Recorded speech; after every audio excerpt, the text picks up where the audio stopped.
Welcome to the Salmon Runs YouTube. Enjoy the video. You start by confirming power and pairing. This gets you into active audio control. Once the Airpods are connected, make sure your iPhone shows them as the audio device. Next, open Control Center so you can access sound modes quickly.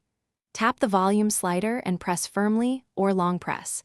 This reveals noise control options. You do this now because toggling here is faster than navigating deeper settings, and it guarantees you're modifying the live audio mode for those Airpods. You should now choose noise cancellation to reduce environmental noise. It uses outward and inward-facing mics to cancel unwanted sound, giving clearer listening.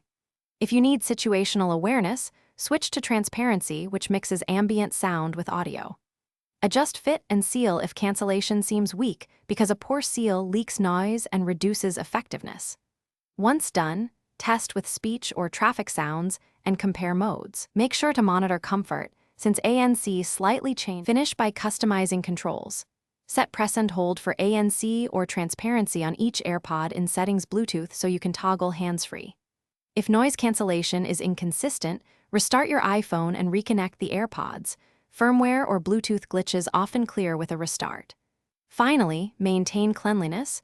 Wax or debris can block mics and vents, reducing effectiveness.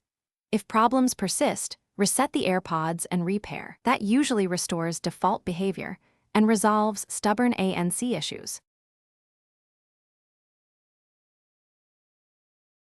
Thanks for watching. Consider subscribing if we helped you.